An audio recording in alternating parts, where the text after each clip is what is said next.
Hey BC, what's up? It's me, yours truly. I am back to post a quick video response to Mr. Billy Crayone's last thread, one he put up a couple days ago, which is a great question, one I definitely had to chime in on, because he was asking about one of my favorite genres slash decades of that genre, which was your top 10 favorite albums from 80s rap and hip hop.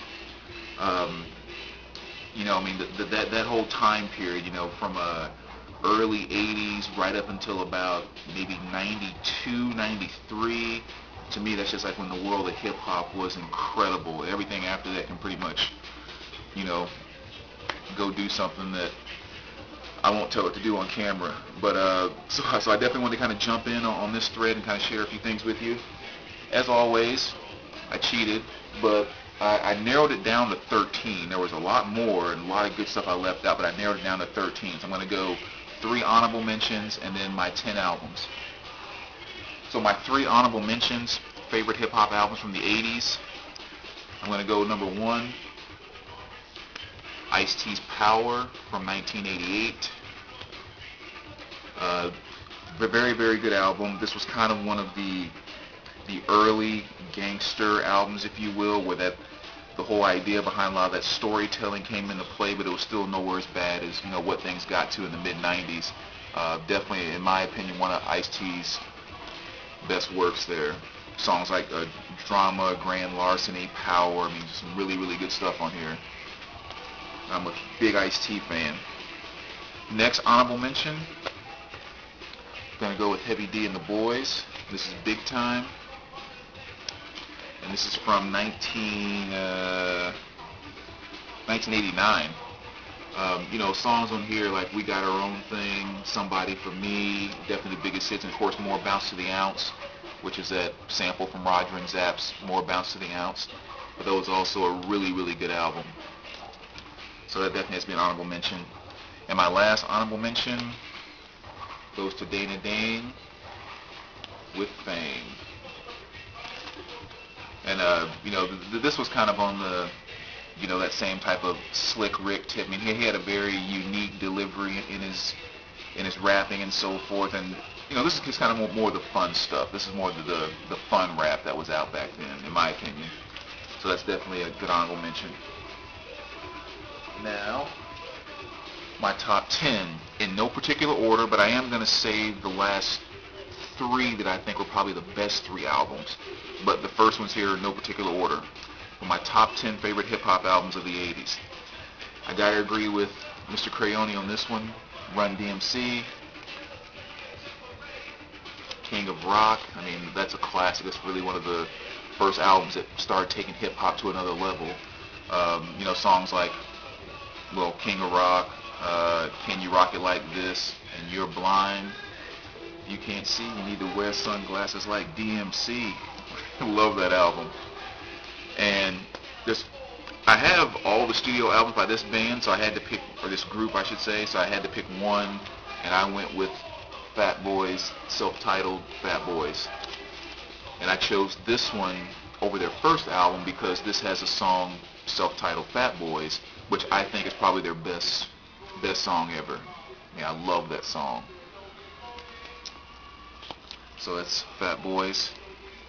Another one you got to throw in there, Eric B. and Rakim, Follow the Leader. That's a must too. I mean, Follow the Leader, Microphone Thing, Lyrics of Fury. I mean, just all kinds of great stuff on here. And next, probably going with the guy here who I think is probably the one guy who I really feel did gangster rap, if you will, properly. And I guess what I mean by that is some people seem like they just got on the record to cuss and talk trash for the sake of cursing and talk trash. But when you listen to this guy's records, it was more like you were really actually experiencing his true lifestyle in a way that he was sharing it not to make money, but just really kind of sharing the deeper levels of it. I just always got that impression from what he did, even with some of the foul stuff that he might have said. And I'm talking about the one and only Too Short. Again, very unique delivery style. He was definitely known for beating down your trunk too. I mean, if you were 16 years old, had a $1,000 car with $4,000 of stereo equipment in the back, you had a Too Short cassette in your car somewhere. Because that's one thing he was definitely good for. But I mean, he was a great artist, great rapper, and just this is definitely one of my favorite albums by him, which is Life Is Too Short. Next, this is another one I have to agree with Billy on, UTFO. Definitely one of the first rap groups I can ever remember hearing. Songs like Leader of the Pack, Bite It, Roxanne, Lisa Lips, I mean the real Roxanne, that was just beats and rhymes. This was just a really, really good hip-hop album. Kind of the early days of hip-hop too. Well, I guess this came out like 85, but still, they were kind of one of the bands that really brought me to hip-hop. This album here, which I would still say, potentially this could be the greatest hip-hop album of the 80s. I mean, you could easily argue that. And it's another one that Billy pulled up, Houdini's Escape. I mean, this album freaking brought it. I mean, it brought it in every which way. I mean, not only were the lyrics great, but there was a lot of funk mixed into what they did. So it was very, very, I don't want to say dance-friendly type hip-hop, but it was stuff that definitely made you have to get out of your seat. I mean, 5 minutes of funk, Freaks Come Out at Night, Friends, We Are Houdini. I mean, just slamming tracks. That's a great album right there. Another one, which I think gets overlooked a lot of times because most of his success came afterwards, but MC Hammer's first album, Let's Get It Started. Again, every single track on this album, it was a very, very good track. This is also the first concert I ever saw was MC Hammer in Oaktown 357. But, Turn This Mother Out, Let's Get It Started, Ring 'Em, Pump It Up, They Put Me in the Mix. I mean, there was a lot of really good songs on this. And again, it was one of those albums that just didn't get a lot of notoriety, if you will, because MC Hammer really didn't make it big until his next album when, Pray and Can't Touch This and all this stuff became so mainstream. But really, really good hip-hop album. And then these next three are going to be my three favorite albums of the 80s, hip-hop albums. Public Enemy, Takes a Nation of Millions to Hold Us Back. I just showed this a little while ago in my that favorite sides video. I think I picked side 2 on this album. But again, it's just Public Enemy at the peak of their game, in my opinion. Bring the Noise, Rebel Without a Pause, all that great stuff.